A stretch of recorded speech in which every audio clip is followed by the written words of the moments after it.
Hello everyone, कैसे हैं आप सभी स्टूडेंट। तो आज की इस वीडियो में मैं आप सभी बच्चों को सेमेस्टर वन का मेजर पेपर वन हिस्ट्री, जिसमें मैं आप सभी बच्चों को history and outline of glorious Bharatvarsh ये सिलेबस में आपको पढ़ाने वाला हूँ। इस सिलेबस के हिसाब से आपके पेपर में देखिए जो भी सवाल बन सकते हैं ये मैं आपको कंप्लीट करवाऊंगा। तो शेयर करिएगा इस वीडियो को अपने सभी दोस्तों के साथ। चैनल पर अगर आप वहाँ पहली बार आए चैनल सब्सक्राइब कर सकते हैं। बेल आइकन पे क्लिक करें ताकि इसी प्रकार जब भी हमारे चैनल पर न्यू वीडियो आएगा सबसे पहले आपको अपडेट मिल जाएगा। डिस्क्रिप्शन बॉक्स में टेलीग्राम, फेसबुक सभी चीजों लिंक अवेलेबल, आप जहाँ फॉलो करना है कर लीजिएगा। ठीक है, देखिए क्या है। सबसे पहले हम लोग इस सिलेबस के हिसाब से अगर देखा जाए तो सबसे पहले यूनिट वन में हम लोग अगर जो पढ़ने वाले हैं उसमें पढ़ने वाले कंसेप्ट ऑफ भारतवर्ष के बारे में, यानी हमारे देश का नाम भारतवर्ष जो है इसके बारे में पढ़ने वाले हैं। हमारे भारत के जो ज्योग्राफिकल डाइवर्सिफिकेशन है जिसमें क्लाइमेट, सॉयल, फॉरेस्ट, क्रॉप्स ये पढ़ेंगे। भारत के हिसाब से जो कंसेप्ट है टाइम का वो भी पढ़ने वाले हैं। यूनिट टू में हमारे पास क्लासिफिकेशन ऑफ इंडियन हिस्ट्री, यानी जो हमारी इंडियन हिस्ट्री है उसको वर्गीकृत जो किया जाता है ancient, medieval, modern history, contemporary India, जिसमें इसके अलावा पीरियडाइजेशन ऑफ इंडियन हिस्ट्री ये टॉपिक पढ़ेंगे। सोर्सेज ऑफ इंडियन हिस्ट्री में हम लोग लिटरेरी सोर्सेज पढ़ेंगे, एंशियंट इंडिया के भी, मेडिवल इंडिया के भी, modern India. Archaeological sources same इसी तरह पढ़ने वाले हम लोग। इसके अलावा फॉरेन अकाउंट्स में हम लोग ग्रीक, चाइनीज, अरेबियन जो ट्रेडर्स थे, यूरोपियंस, इनके बारे में पढ़ने वाले हैं। यूनिट थर्ड हमारे पास जो रहने वाला है उसमें हम लोग पढ़ने वाले हैं Indian knowledge, tradition and culture के बारे में पढ़ने वाले हैं, जिसमें वेद, वेदांग, उपनिषद, धर्म ग्रंथ ये सभी हम लोग यहाँ पर पढ़ने वाले हैं। फिर इसके अलावा अगर आप देखोगे ये टॉपिक टू रहा इंडियन एजुकेशन सिस्टम में तक्षशिला, विक्रमशिला पढ़ने वाले हैं। लैंग्वेज का एवोल्यूशन किस प्रकार है वो ये पढ़ा जाएगा। धर्म और फिलोसॉफी में क्या अंतर था, दर्शन क्या था, सनातन धर्म, बुद्धिज्म, जैनिज्म, सिक्किम ये पढ़ा जाएगा। और वसुधैव कुटुंबकम के बारे में आपको पढ़ना पड़ेगा, जिसमें ये सारे टॉपिक आपको पढ़ने पड़ेंगे। ठीक है। और unit four science and technology UPSC का पार्ट है। अगर आप में से जो भी बच्चे अगर फ्यूचर में अगर यूपीएससी की सोच रहे हैं तो ये टॉपिक आपको वहां पर पढ़ने पड़ेंगे सब्जेक्ट्स में। ठीक है। Science, technology and economic tradition ये पेपर होता है हमारे पास है, जिसमें astronomy, numerical system, mathematics, medical science में आयुर्वेद, योग, नेचुरोपैथी ये पढ़ना पड़ेगा। इंडियन इकोनॉमिक ट्रेडिशन में concept, feature, importance of land, forest, agriculture ये सभी टॉपिक पढ़ना है। ठीक है। इस प्रकार से ये आपका सिलेबस रहने वाला जो मैं आपको कवर कराऊंगा। इस सिलेबस से जो भी जुड़े हुए सवाल पेपर पूछे जाएंगे ये मैं आपको इंग्लिश प्लस हिंदी दोनों ही लैंग्वेज कराऊंगा, और साथ ही साथ ये सवाल बताऊंगा कि पेपर जो आएगा 15 मार्क्स का सवाल जब आता है वो कितने वर्ड्स का लिखिएगा। साथ ही साथ 5 मार्क्स का अगर सवाल आता है तो कितने वर्ड्स में आपको लिखना है। तो चलिए वीडियो को हम लोग शुरू करते हैं। पहला ही सवाल हमने यहाँ पर आपको उठाया है मध्यकालीन भारतीय इतिहास के जो पुरातात्विक स्रोत है उनका वर्णन आपको करने बोला गया है। यानी हमारे पास मेडिवल इंडिया के जो पुरातात्विक स्रोत है, जो आर्कियोलॉजिकल सोर्सेज हमारे पास है उसका वर्णन करना है। ये क्वेश्चन आपको 5 नंबर में पूछा जाता है। ये क्वेश्चन आया हुआ 5 नंबर का आया हुआ है। पेपर में अगर आप अपने कह सकते हैं पीवाईक्यू चेक करते हो तो प्रीवियस ईयर क्वेश्चन पेपर पाओगे ये सवाल मोस्टली 5 नंबर में हमेशा आता है। तो मध्यकालीन भारतीय जो हमारा भारत इतिहास है इसमें जो पुरातात्विक स्रोत है उसमें हम 3 कैटेगरी में बांटते हैं। पहला होता है हमारे पास शिलालेख, दूसरा होता है हम लोग सिक्के, और तीसरा होता है जो स्मारक चिन्ह होते हैं ना उनके हिसाब से यहाँ पढ़ते हैं। तो ये सवाल यहाँ पर हिंदी में आपको लिखा हुआ मिलेगा, और यही सवाल आपको मैं लेके जाऊंगा नीचे में यहाँ पर, तो ये इंग्लिश में भी आपको अवेलेबल मिलेगा। तो चिंता मत करिएगा, जो भी बच्चे इंग्लिश प्लस हिंदी जिस भी लैंग्वेज लिखना चाहता है पेपर में लिख सकते हैं। तो सबसे पहले आइए जानते हैं शिलालेख क्या होता है। तो अगर हम मध्यकालीन भारतीय इतिहास के जो पुरातात्विक स्रोत के बारे में चर्चा करते हैं तो सबसे पहला आता है हमारे पास यहाँ शिलालेख। शिलालेख यहाँ पर चट्टान हो गए, पत्थर हो गए, या जो मंदिर की दीवारें हो गई हमारी, ठीक है, और धातु जैसी ठोस सतह पर बेसिकली जो उकरे हुए लेख लिखे जाते हैं, जैसे राजा की कोई शाही फरमान, मान ली राजा साहब ने शाही फरमान दिया, फिर समर्पण है, दान है, युद्धों में जीत की स्मृति में जो बनाए गए स्मारक है, मृत योद्धाओं की याद में बनाए गए जो स्मारक होते हैं, ताम्रपत्र पे जो अनुदान किया जाता था, ये सभी क्या है शिलालेख उदाहरण। यानी अगर आपको मध्यकालीन भारतीय इतिहास पढ़ना है तो इसमें देखिए जो भी चीज चट्टानों पे लिखी गई है, पत्थरों पे लिखी गई है, या मंदिर की दीवारें, धातु से बहुत सारी ठोस सतहों पर बहुत सारे उखड़े हुए चीज लिखे गए जिनमें राजा के हो सकते शाही जो फरमान जारी किए जाते थे, उन्होंने क्या दान किया, युद्ध में जीत की स्मृति में कुछ स्मारक बनाए गए थे, ये सभी चीजें शिलालेख में क्या होती शामिल होती है। ठीक है। अगला हमारे पास है सिक्के। जैसे भारतवर्ष में अभी देखते होंगे हमेशा कि कभी 20 रुपए का सिक्का जारी किया गया, डाक टिकट जारी किया, अभी भी ये चीज चलता है, पहले इतिहास में भी चलता था। तो यहाँ सिक्कों के बारे में जानकारी दिया हुआ है कि सिक्के इतिहास के महत्वपूर्ण प्राथमिक स्रोत है हमारे पास है। अगर आप इतिहास के बारे में अगर जानकारी रखना चाहते हो तो आप सिक्कों से पता कर सकते हो। जैसे आपके घर में भी यहाँ पर आपके दादा दादी के पास काफी जमाने को सिक्के रहते होंगे, वो आप इकट्ठा कर रखते हो क्योंकि वो आपके इतिहास के बारे में बताते हैं। वे राजाओं, उनमें देखिए क्या हो सकते हैं, पहले के बहुत पहले के जाएंगे तो उनमें राजाओं के नाम है, उनकी उपाधियां लिखी रहती थी, उनके चित्र हो सकते थे, उनमें घटनाएं शामिल होती थी, स्थान, तिथि, राजवंश के बारे में, उन लोगों को चीज बताने का काम करते थे। ये सिक्कों में धातु की संरचना से हमें जो सिक्का था उस सिक्का में देखिए जैसा संरचना वैसा साम्राज्य के बारे में पता चलता था हमारे पास। राजा की सैन्य विजय, क्षेत्रीय विस्तार क्या था, व्यापार संबंधी और जो धार्मिक आस्था थी, सभी उपलब्धियों के बारे में यहाँ महत्वपूर्ण जानकारी सिक्कों में की पाई जाती थी हमारे पास। तो ये सिक्का हो गया पहला, दूसरा हमारे पास शिलालेख हो गया, तीसरा हमारे पास आता है स्मारक चिन्ह। जैसे अगर आप देखते होंगे भारत में, मध्यकालीन भारत में स्मारकों में, यहाँ स्मारक नहीं होगा, यहाँ स्मारक होगा, ठीक है, आप सही कर लीजिएगा। में जैसे आप कोणार्क का मंदिर देखते हो, जामा मस्जिद है, मोती मस्जिद है, हम भुवनेश्वर मस्जिद हो गया, आगरा किला हो गया, जयपुर का महल हो गया, कुतुब मीनार हो गया। हमारे भारत के देखिए जितने भी अगर पुराने स्मारक पे जाते हो, ये सभी के सभी क्या है, हमारे पास हमारा इतिहास बताने की कोशिश करती है। जहाँ अयोध्या हो गया, ठीक है, साथ ही साथ हमारे पास काशी हो गया। ये सभी चीजें वो जगह है जो हमारे पास हमारे जो मध्ययुगीन भारत के स्मारक के बारे में बताती है, ताकि हमें इतिहास का पता चल सके। तो अगर आप ये सवाल, जैसे ये सवाल मैंने आपको 3 पॉइंट से मैं यहाँ पर बताया, ये सवाल अगर आप कवर करते हो तो यहाँ पर आपको लगभग ये 1 से 1.5 पेज लिखाएगा। और ये 1 से 1.5 पेज लिखाएगा, तो ये आपको सवाल में कम से कम पेपर आता है, एक पेपर में 5 नंबर का पेपर आता है, तो मिनिमम 1 पेज आपको लिखना है। आप कम से कम 2 तक भी जा सकते हो, वो आप पे डिपेंड करता है। तो इसलिए मैंने आपको 1 1.5 पेज के हिसाब से ये आंसर बताया, जो आप अपने हिसाब से यहाँ पर कुछ वर्ड्स जोड़ के क्या कर सकते हो, पेपर लिख के आओगे, तो ये सवाल आपको 5 नंबर दे के जाएगा। अब इसी सवाल को देखिए, अगर जो बच्चे इंग्लिश में लिखना चाहते हैं, आप वीडियो को क्या करें, पॉज करें, उसके बाद लिख सकते हैं। पहला क्वेश्चन पूछा हुआ है कि describe the archaeological sources of medieval Indian history. वही चीजें हमने आपको बताया। पहला शिलालेख जिसे इंस्क्रिप्शन कहते हैं, कुछ चीज खुदी हुई उन्हें कहते हैं इंस्क्रिप्शन। सिक्कों में लिखी हुई मॉन्यूमेंट्स मतलब बिल्डिंग्स बनाए गए हैं, कुछ कह सकते हैं मस्जिद बनाए गए हैं, मंदिर बनाए गए हमारे, ये सभी के सभी चीज के आर्कियोलॉजिकल सोर्स में काउंट होते हैं। तो वही चीज यहाँ लिखा हुआ इंस्क्रिप्शन के बारे में, यहाँ जानकारी दिया हुआ आप सभी बच्चों को, आप इसे लिखना चाहे लिख सकते हैं। दूसरा कॉइन्स के बारे में अगर जानकारी देखोगे तो कॉइन्स के बारे में यहाँ आपको जानकारी दिया हुआ है। तीसरा जो जानकारी दिया हुआ है आपको मॉन्यूमेंट्स के बारे में, वो यहाँ पर दिया हुआ है। तो ये सवाल 5 नंबर में, तो पेपर में आराम से क्या कर सकते हो, उसे बना के लिख सकते हो, ठीक है।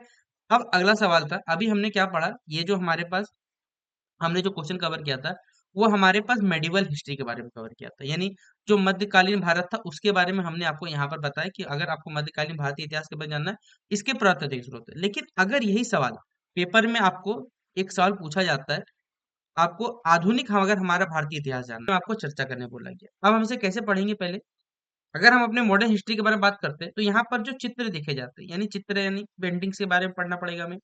उसके अलावा अगर आप देखोगे यहाँ पर, तो ये सवाल जो हमारे पास ये थोड़ा बड़ा बनता है, ठीक है। तो इसे हम लोग पूरे 15 नंबर के हिसाब से पढ़ेंगे, ताकि क्योंकि मॉडर्न हिस्ट्री हमारे पास है, किलों के बारे में पढ़ना पड़ेगा। औपनिवेशिक जो इमारतें कॉलोनी पीरियड्स के समय जो बेसिकली बिल्डिंग्स बनाई गई, तो उनके बारे में पढ़ेंगे। सिक्कों को भी हम लोग यहाँ पर कवर करेंगे, व्यापार गोदाम हो गया, ये सभी चीजें हमारे पास ये पूछा जाता है। तो सवाल पूछने का देखिए कितने तरीके से हो सकता है। यहाँ पर लिखा हुआ आधुनिक भारतीय इतिहास के जो पुरातात्विक स्रोत है उनका वर्णन करने बोला गया है।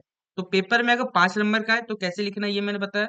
ये सवाल पेपर में 15 नंबर में पूछा गया था, तो 15 नंबर के हिसाब से कैसे लिखना है, तो चलिए शुरू करते हैं सवाल को। पहले चित्रों के बारे में बात करें, तो औपनिवेशिक जो कला है हमारे पास है, औपनिवेशिक कला की पेंटिंग उस समय के सामाजिक जो आर्थिक सामाजिक हो गए या आर्थिक हो गए, राजनीतिक और सांस्कृतिक जीवन के बारे में जानकारी देते हैं। जैसे आप सही बच्चे पहले अभी भी पेंटिंग्स देखते होंगे, तो पेंटिंग में देखिए बहुत छोटी चीजों में बहुत सारा क्या लिखा हुआ रहता है, सार लिखा हुआ रहता है, जानकारी दिया हुआ रहता है। ईस्ट इंडिया कंपनी ने क्या किया बेसिकली कहा जाए, तो पेंटिंग की शुरुआत की, जिसे उस समय आमतौर पे पटना कलाम के नाम से जाना जाता था। वे लोगों और दृश्यों को वैसे ही चित्रित करते थे जैसे वो उस समय थे, मतलब जैसा दिखते थे वैसे ही बना दिया जाता था। ये कृतियां बेसिकली व्यापार, त्योहार हो गए, नृत्य हो गए और लोगों के कपड़ों को यहाँ दर्शाती थी, ठीक है। यहाँ पर ये जो डिजाइन बनाए जाते थे, व्यापार हो गए, त्योहार हो गए, नृत्य हो गए और लोगों के कपड़ों को दर्शाती थी। 1840 के दशक में भारत में जो फोटोग्राफी है बेसिकली ये एंटर करता है, और जो ईस्ट इंडिया कंपनी की पेंटिंग जो है वो 19वीं शताब्दी में बहुत ज्यादा लोकप्रिय होती थी। अगर आप सही बच्चे क्लास 9 में अगर मैं सही हूँ, तो एक कहानी एक चैप्टर पढ़ा होगा हिंदी बुक में, प्रेमचंद के फटे जूते, ठीक है। जहाँ पे फोटो खिंचवाने के लिए सोचिए उन्हें ये चीज हाइड करना पड़ता है कि उनके जूते फटे हुए थे, ठीक है। तो ये हमारे समाज की मानसिकता को दर्शाता था, ठीक है। तो इसी प्रकार यहाँ बताया हुआ है कि अंग्रेजों और भारतीयों द्वारा जो बनाई गई पेंटिंग है, वो पेंसिल चित्र नक्काशी से बनाई जाती थी, पोस्टर हो गए, कार्टून हो गए, और ये बाजार प्रिंट लगभग 1857 का जो हमारा महान विद्रोह था उसमें भी एक विशेष रूप से मूल्यवान रिकॉर्ड है। आपको मालूम है 1857 का विद्रोह, उस समय तो कोई देखिए कैमरा नहीं थे हमारे पास अवेलेबल, लेकिन ये सब के सब चित्रकारी के रूप में हमें पता चलता है कि हाँ कितने अच्छे तरीके से बेहतरीन तरीके से ये 1857 का विद्रोह जो है वो बेसिकली ये विद्रोह हुआ था हमारे पास। उनमें से कुछ जो ब्रिटिश नायकों का सम्मान करते थे, जिन्होंने अंग्रेजों को बचाया और विद्रोह को क्या करते कुचल दिया। ऐसे एक उदाहरण है, आपको नाम जानना होगा, थॉमस जोन्स बारकर, ठीक है, कि 1859 की लखनऊ की राहत है। इस समय अवधि की एक और कलाकृति के बारे में बताया जा रहा है। जोसेफ नोएल पेंटन द्वारा लिखित एन मेमोरियल में 1857 के विद्रोह को पेंटिंग में यहाँ पर दर्शाया गया, मतलब पेंटिंग में 1857 के विद्रोह को यहाँ दर्शा दिया गया। 19वीं सदी के अंतिम दशकों में अगर हम बात करें, एक नया कला बेसिकली आंदोलन विकसित हुआ, जो मुख्य रूप से हमारे भारत में देखिए राष्ट्रवाद के जो प्रेम था, उससे ये प्रेरित था। इस नए आंदोलन का प्रतिनिधित्व जो है, वो नंदलाल बोस और राजा रवि वर्मा जैसे कई कलाकारों ने किया। ईवी हेवेल और आनंद कैंटिस कुमारस्वामी ने रविन्द्रनाथ टैगोर के नेतृत्व में बेसिकली जो बंगाल स्कूल के उदय में यहाँ एक महत्वपूर्ण भूमिका निभाई। यानी पेंटिंग जो है हमारे पास है, हमारे इतिहास की जानकारी तो देते ही देते हैं, साथ ही साथ हमारे इतिहास में जो घटनाएं घटित हुई उनके बारे में, या फिर समाज में राष्ट्रवाद का विचारधारा कैसे फैला, लोगों में एकता कैसी ले गई, ये सभी चीजें यहाँ पर बताने का काम करता था पेंटिंग यानी चित्रकला। अगला हमारे पास है किलों के बारे में जानकारी दिया हुआ, यानी जो फोर्ट्स रहते हैं बेसिकली, किले जो हैं वो सैन्य शक्ति और एक नियंत्रण के प्रतीक के रूप में खड़े रहते हैं। इस अवधि के दौरान हमने देखा है पूरे भारत में कई ब्रिटिश किलों का वैसे निर्माण हुआ। उन्होंने गढ़ों, राजनीतिक रणनीतिक ठिकानों और प्रशासनिक केंद्र रूप में कार्य किया। उदाहरण के लिए जैसे चेन्नई में फोर्ट सेंट जॉर्ज दक्षिण भारत में ईस्ट इंडिया कंपनी के मुख्यालय के रूप में काम करता था। मतलब किले जो है, जैसे ये किले सिर्फ कह सकते हैं यहाँ पर अंग्रेजों के लिए नहीं ये बनाए गए थे, हमारे देश का देखिए, हमारे भारत में बहुत सारे ऐसे राजा थे जिन्होंने किलों में बेसिकली किलों में बहुत सारा जानकारी मिलता है। अगर आप वैसे दक्कन के पठार वाले क्षेत्र में, या फिर कहा जाए छत्रपति शिवाजी महाराज जी के बारे में जानते होंगे, तो उनको उन्होंने बेसिकली उनके बारे में पढ़ोगे तो ये किलों के बारे में पता चलेगा कि उन्होंने किलों को भी किस प्रकार नियंत्रित करके रखा था, अंग्रेज छीन के रखा था। ठीक है। अगला है औपनिवेशिक इमारत, मतलब बेसिकली यह वो इमारत है जो बेसिकली हमारे पास कॉलोनियल पीरियड्स में बनाई गई थी। माफ करिएगा, लैंग्वेज में हो सकता है थोड़ी कुछ असुविधा हुई होगी। तो अंग्रेजों ने बेसिकली क्या किया यहाँ पर है, अपने से इमारतें उस समय की स्थापत्य शैली को दर्शाती थी। इनका निर्माण भारत में बढ़ती जो ब्रिटिश उपस्थिति को है, मतलब जिस प्रकार कॉलोनीज बढ़ रहे थे अंग्रेजों की, उस समय भारत में अंग्रेजों की जो उपस्थिति उसको बताने का काम करता था। कोलकाता में अगर आप देखे होंगे, विक्टोरिया मेमोरियल गए होंगे, इसका एक प्रमुख उदाहरण है। रानी विक्टोरिया याद में बनाई गई ये शानदार संरचना आज भी हम लोग देखते हैं कि बहुत सारे लोग यहाँ पर क्या करते जाते हैं, ठीक है, कि किस प्रकार उन्होंने अपने समय में इस प्रकार का इमारत बनवाया था। साथ ही साथ सिक्कों के बारे में बात करें, सिक्के व्यापार और आर्थिक लेनदेन के ठोस सबूत के रूप में काम करते हैं। सिक्के जो व्यापार भी करते थे, एक बड़ा ट्रांजैक्शन रूप में काम करता था पहले। ब्रिटिश भारतीय सिक्के जो है भारतीय उपमहाद्वीप में विदेशी मुद्रा प्रणालियों एकीकरण को दर्शाते हैं। 1858 में बनाया गया एक जो बॉम्बे प्रेसिडेंसी से ₹1 का सिक्का इस औपनिवेशिक मुद्रा पर एक उदाहरण है। देखिए 1857 में बनाया गया एक बॉम्बे प्रेसिडेंसी द्वारा ₹1 का जो सिक्का, इसका एक उदाहरण सैंपल है हमारे पास है। अगला है व्यापार गोदाम। व्यापार गोदामों ने ब्रिटिश भारतीय अर्थव्यवस्था में एक महत्वपूर्ण भूमिका निभाई है। वे ब्रिटेन और भारत के बीच किए जाने वाले सामानों के भंडारण सुविधा में कार्य करते थे, क्योंकि यहाँ पर देखिए जो भी सामान आएंगे उनको स्टोर तो करना पड़ेगा। मुंबई में कॉन्ट एक्सचेंज बिल्डिंग, जिसे पहले बॉगवे कॉन्ट एक्सचेंज के नाम से जाना जाता था, इसका एक उदाहरण हमारे पास है।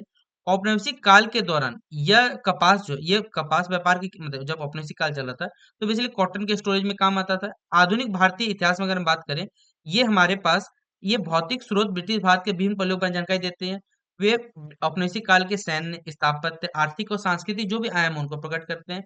इन अवशेषों का अध्ययन और संरक्षण से हमें महत्वपूर्ण जानकारी प्राप्त होती है। मतलब बेसिकली आप इन 3-4 या पॉइंट समझ सकते हो कि यहाँ पर जो हमारा जो कह सकते हैं आधुनिक भारत है, उसके बारे में हमें जानकारी मिलता है कि आधुनिक भारत में भी इतिहास जो है, इतिहास की जानकारी पता करें तो आप इन जगहों पे जाके क्या कैसे पता कर सकते हो कि कैसा कालखंड रहा है। जैसे आप कोलकाता की पुरानी गलियों में जाओगे तो पता चलेगा हाँ, कोलकाता के लोग पहले कैसे थे, अभी भी वो मोमेंट्स बहुत सारे यहाँ पर शामिल रहते हैं। तो ये था क्वेश्चन नंबर 2 हमारा। अब इसी सवाल को किसी बच्चे को अगर इंग्लिश में लिखना है तो आप लिख सकते हैं कि describe the archaeological sources of modern Indian history. तो यहाँ लिखा हुआ पहले the archaeological sources of post modern Indian history of the following हमारे पास, ठीक है। पहला पिक्चर्स के बारे में हमने यहाँ पर पढ़ा, ठीक है। दूसरा हमारे पास है, ये पिक्चर्स थोड़ा बड़ा टॉपिक था हमारे पास है, ठीक है। यहाँ पर रिविजन्स के बारे में बताया हमने, 1859 के बारे में बताया, 1857 पढ़ा हमने, ठीक है। 18 दूसरा हमारे पास कैसल है हमारे पास, यानी जो किले हैं बेसिकली उनके बारे में हमने पढ़ा यहाँ पर, कि किले किस प्रकार हमारे पास जानकारी देते हैं। फिर जो कॉलोनियल बिल्डिंग्स हो गई वो हमने पढ़ा। साथ ही साथ सिक्के सिक्के किस प्रकार से हमें जानकारी देते हैं, और जो ट्रेड के लिए जो वेयर हाउस बनते हैं, मतलब जो गोदाम बनते थे, वो किस प्रकार हमें जानकारी यहाँ पे देने का काम करते हैं, ठीक है। तो ये सवाल क्वेश्चन नंबर 2 हमारा कंप्लीट होता है, ठीक है। अगर जो भी बच्चे लिखना चाहते हैं, आप वीडियो को क्या करें, पॉज कर लें, ठीक है। और पॉज करके क्या कर सकते हैं, इसलिए मैं स्लाइड धीरे धीरे कर रहा हूँ ताकि आप वीडियो को पॉज करें, सारी चीजों को क्या कर सकते हैं, आराम से लिख सकते हैं, ठीक है। अब ये 2 सवाल पेपर में आप सभी बच्चों को यहाँ पर एक सवाल 15 मार्क्स के लिए पूछा जाएगा, एक सवाल आपको 5 मार्क्स के लिए पूछा जाएगा। तो 5 मार्क्स का आएगा तो मिनिमम एक पेजेस आपको लिखना पड़ेगा, और 15 मार्क्स का आता है तो आपको मिनिमम 3 पेजेस का मैंने आपको यहाँ पे बताया, जिसे आप अपने हिसाब से यहाँ पर बढ़ा चढ़ा कर लिख सकते हैं। तो मिनिमम 3 पेज लिखना जरूरी है, 5 मार्क्स के लिए एक पेज, और तीन जो 15 नंबर के लिए अगर आएगा तो यही सवाल आपको कितने पेज लिखना पड़ेगा, याद रखिएगा, 3 पेजेस में जानकारी यहाँ पर देना पड़ेगा। तो उम्मीद करूंगा कि आपको ये सवाल समझ में आया होगा। अगर आपको लगता है ये वीडियो आपके लिए हेल्पफुल बना है तो आप अपने दोस्तों को शेयर जरूर कर दीजिएगा। वीडियो कैसा लगा कमेंट बॉक्स जरूर बताएं, और किस समय बेसिकली आप कौन से यूनिवर्सिटी से और सेमेस्टर से बिलोंग कर रहे हैं, ठीक है, सेशन क्या है आपका, जरूर बताने की कोशिश करिएगा। ठीक है, तो मिलते हैं नेक्स्ट वीडियो पे, तब तक के लिए जय हिंद और जय भारत।